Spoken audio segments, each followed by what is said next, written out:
साथियों नमस्कार। जय आरसीएम। साथियों मैं सुप्रिया गिरधर स्वागत करती हूँ आप सभी का आपके अपने YouTube चैनल पर। साथियों जैसे कि आप सभी जानते हैं कि ये जो चैनल है ये आरसीएम बिजनेस को समर्पित है और इस चैनल पर हम आरसीएम से रिलेटेड सभी वीडियोस लगातार डालते रहते हैं ताकि पूरे आरसीएम परिवार को मदद मिल सके। और आज साथियों आप जैसे कि जानते हैं कि आरसीएम का जो मार्केटिंग प्लान है वो आरसीएम बिजनेस की जान है। अगर आप आरसीएम बिजनेस में सफल होना चाहते हैं तो सबसे पहले आपको आरसीएम का मार्केटिंग प्लान पता होना चाहिए कि आरसीएम जो है वो कॉन्सेप्ट क्या है, सिस्टम क्या है, किस सिस्टम पर आरसीएम काम करता है, ये आपको पता होना चाहिए। और अगर आप इस बिजनेस में सक्सेसफुल होना चाहते हैं तो सबसे पहला कदम जो आपको उठाना चाहिए वो यही है कि आपको आरसीएम बिजनेस प्लान सीखना चाहिए। हमें बहुत टाइम हो जाता है आरसीएम से जुड़े हुए, आरसीएम को ज्वाइन किए हुए 2-2 साल हो जाते हैं, लेकिन फिर भी आरसीएम का मार्केटिंग प्लान नहीं आता दिखाना, उतना कॉन्फिडेंस नहीं होता और फिर उसके बाद हम कह देते हैं कि हमने भी आरसीएम करके छोड़ दिया। तो साथियों अगर आप आरसीएम बिजनेस में सफल होना चाहते हैं, अगर आप ऊंचाई तक जाना चाहते हैं, साथियों जैसे कि ऊपर अगर मान लीजिए छत पर आपको जाना है तो एक एक सीढ़ी कर ही आप छत पर जा सकते हैं, डायरेक्ट आप छत पर नहीं जा सकते। इसी तरीके से आरसीएम में आप बड़ी बड़ी पिनों को अगर अचीव करना चाहते हैं तो एक एक स्टेप करके ही आपको ऊपर जाना है। और जिसमें सबसे पहला स्टेप जो है वो यही है कि आपको आरसीएम बिजनेस का मार्केटिंग प्लान आना चाहिए। तो आज हम उसी मार्केटिंग प्लान के बारे में बात करने वाले हैं कि आरसीएम बिजनेस जो है वो किस कॉन्सेप्ट पर काम करता है। साथियों अगर आपको ये वीडियो अच्छी लगे तो आप इस वीडियो को लाइक जरूर करें, इसको ज्यादा से ज्यादा लोगों तक शेयर करें और चैनल को सब्सक्राइब भी जरूर करें। आपके हर एक लाइक, शेयर और सब्सक्राइब से हमें बहुत मोटिवेशन मिलता है और हम इसी तरह नए नए वीडियोस लेकर आप सभी के सामने आते रहेंगे। चलिए साथियों आज के इस प्रोग्राम की, आज के इस वीडियो की हम शुरुआत करते हैं। आज हम वैसे तो साथियों आरसीएम का जो मार्केटिंग प्लान है वो काफी बड़ा है, 3-4 स्टेप में, 3-4 भाग में हम उसको बांटते हैं। तो आज इस वीडियो में सबसे पहले हम आरसीएम बिजनेस मार्केटिंग प्लान के पार्ट 1 की बात करने वाले हैं। और मैं आपको ये भी बताऊंगी कि अगर आप मार्केटिंग प्लान सीख रहे हैं तो किन किन बातों का आपको ध्यान रखना चाहिए। सबसे पहली खास बात तो ये है साथियों कि अगर मैं अपने बारे में बताऊं, मैंने जब आरसीएम का मार्केटिंग प्लान सीखा था तो मुझे मेरे अपलाइन ने बताया कि बिल्कुल हूबहू सेम वर्ड आपने चूज करने हैं। जो अपलाइन बता रही हैं, जो आपको प्लान सिखा रहे हैं, आपके जो वर्ड हैं वो सेम होने चाहिए। अक्सर हम क्या गलती कर देते हैं, अपनी तरफ से ही बातें जोड़ना शुरू कर देते हैं। तो साथियों ऐसा हमें नहीं करना है, क्योंकि आप देखिए ये जो मार्केटिंग प्लान जो मैं अभी आपको बताने वाली हूँ ये पिछले लगभग जब से आरसीएम शुरू हुआ है, मतलब पिछले 20 साल से यही चलता आ रहा है। अगर हर व्यक्ति इसमें थोड़ा थोड़ा बदलाव करना शुरू कर दे, अपने हिसाब से कुछ जोड़ना शुरू कर देता, तो आज इस मार्केटिंग प्लान की शक्ल, सूरत, रूप कुछ और ही होता। तो मैंने जो मार्केटिंग प्लान सीखा है, मेरे अपलाइन से सीखा है, बिल्कुल हूबहू वही वर्ड मैंने लिए थे और उन्होंने मुझे बताया कि उन्होंने भी अपनी अपलाइन से सीखा और बिल्कुल हूबहू सेम टू सेम वही वर्ड्स उन्होंने वहां से लिए थे। यानी कि आरसीएम में आपने अगर मार्केटिंग प्लान सीखना है तो आपने अपना दिमाग नहीं लगाना, आपने हूबहू कॉपी और पेस्ट करना है। यानी सिंपल लैंग्वेज में अगर मैं कहूँ तो आपने नकल मारनी है। जितनी अच्छी आप नकल मारना सीख जाएंगे आरसीएम बिजनेस में, आप उतने ही ज्यादा सफल होते चले जाएंगे। तो सबसे पहली खास बात जो है वो यही है कि आपको अपनी तरफ से कुछ नहीं जोड़ना। अभी हम बात करते हैं आरसीएम बिजनेस प्लान के पार्ट 1 के बारे में। RCM business plan part 1। तो साथियों सबसे पहला पार्ट जो है वो होता है इसमें स्ट्रक्चर का, जिसमें हम कस्टमर से लेके कंपनी तक का एक स्ट्रक्चर ड्रॉ करते हैं। तो इसमें भी सबसे पहली और खास बात यह है कि आपको यहां से राइट साइड से शुरू करना है, कस्टमर से शुरू करना है कि हम सभी कस्टमर्स हैं और हम अपनी जरूरत की चीजें, अपनी जरूरत का सामान कहां से लेकर आते हैं? हम लेकर आते हैं रिटेलर से। हम सभी कस्टमर हैं और अपनी जरूरत का सामान हम लेके आते हैं रिटेलर से, और जो रिटेलर है वो इस सामान को घर नहीं बनाता, वो लेकर आता है होलसेलर से। होलसेलर से लेता है और होलसेलर लेता है डिस्ट्रीब्यूटर से, और डिस्ट्रीब्यूटर लेता है C&F यानी कि कैरी एंड फॉरवर्डिंग एजेंट के थ्रू ये यहां मैन्युफैक्चरिंग कंपनी से सामान उठाता है। मैन्युफैक्चरिंग कंपनी से, या फिर ये बोल सकते हैं कि फैक्ट्री से सामान उठाता है। अभी यहाँ पर जो चीज 40 रुपए की बनती है, 10 रुपए कंपनी अपना मुनाफा जोड़ती है, 50 रुपए में ये चीज यहाँ से निकलती है और हम कस्टमर्स तक पहुंचते पहुंचते ये 100 रुपए की हो जाती है। साथियों, इसमें सबसे पहले ध्यान रखने की बात क्या है कि आपको यहां से शुरू करना है, राइट साइड से।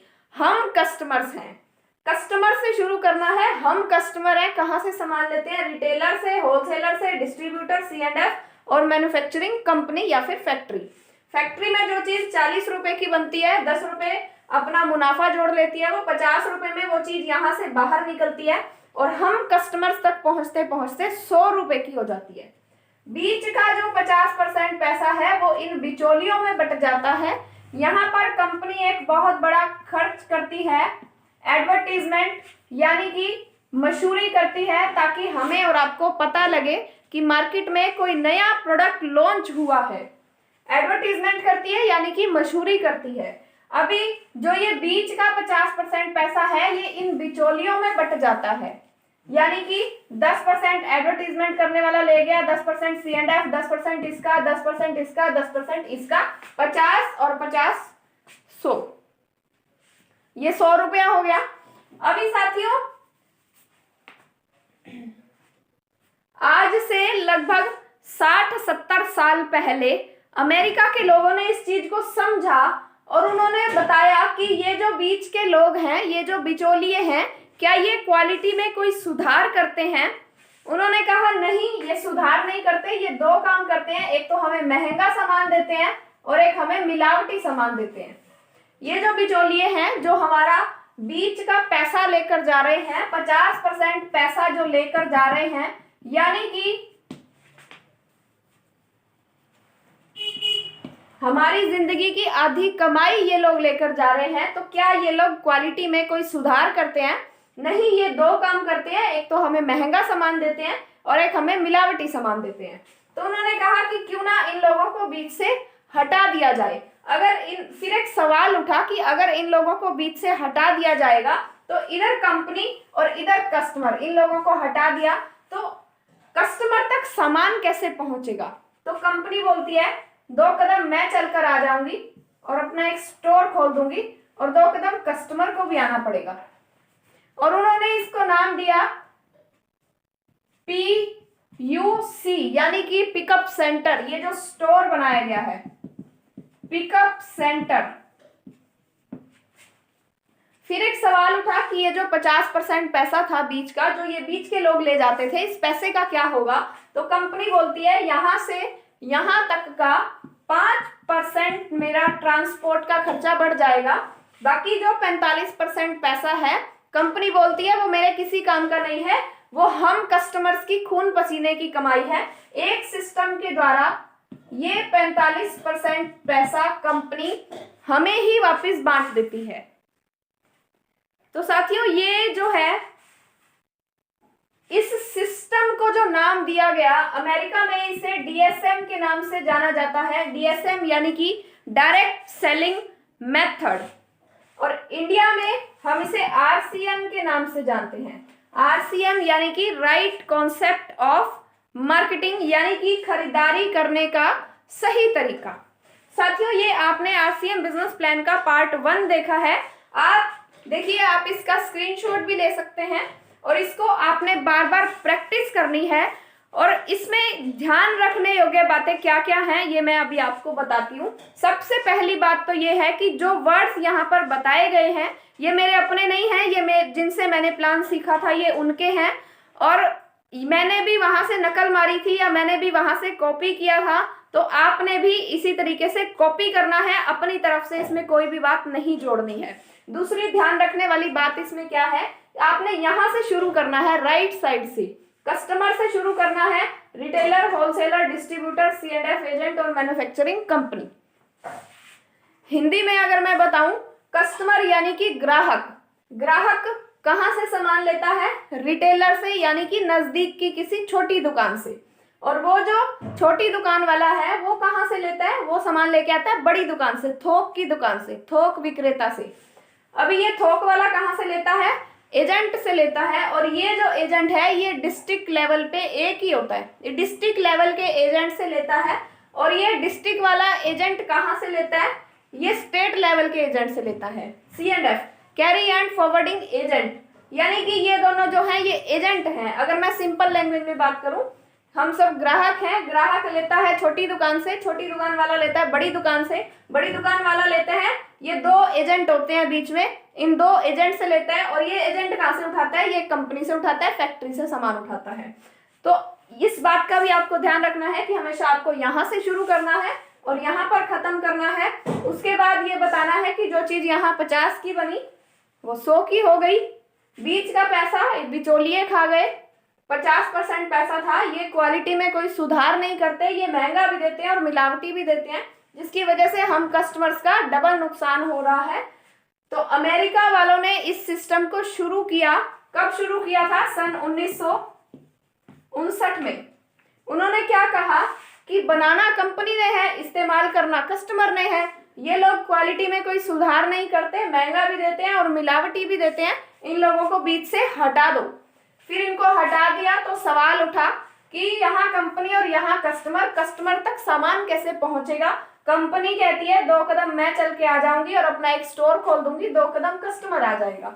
फिर एक सवाल उठा कि जो ये पैसा बिचौलिए ले जाते थे, इस पैसे का क्या होगा। कंपनी कहती है यहाँ से यहाँ तक का 5% मेरा ट्रांसपोर्ट का खर्चा बढ़ जाएगा, यानी कि यहाँ से यहाँ तक का जो सामान आ रहा है उसका खर्च होगा, ये ट्रांसपोर्ट का खर्च होगा। बाकी जो 45% पैसा है वो कंपनी कहती है मेरे किसी काम का नहीं है, वो हम कस्टमर्स की खून पसीने की कमाई है, और एक सिस्टम के द्वारा ये पैसा कस्टमर को ही वापस मिल जाता है, और इसको नाम दिया गया DSM, डायरेक्ट सेलिंग मेथड, और इंडिया में इसको हम RCM के नाम से जानते हैं। और ये जो दुकान बनाई गई है इसको हम पिकअप सेंटर बोलते हैं। तो साथियों, इस तरीके से आप RCM बिजनेस प्लान का ये पार्ट 1 सीख सकते हैं, और अगर आपने इसके बाद और आपको वीडियोस मिलते रहेंगे, पार्ट 2 में किन किन बातों का ध्यान रखना है, पार्ट 3 में किन किन बातों का ध्यान रखना है, पार्ट 4 में किन किन बातों का ध्यान रखना है, वो सभी वीडियोस आपको मिलते रहेंगे। लेकिन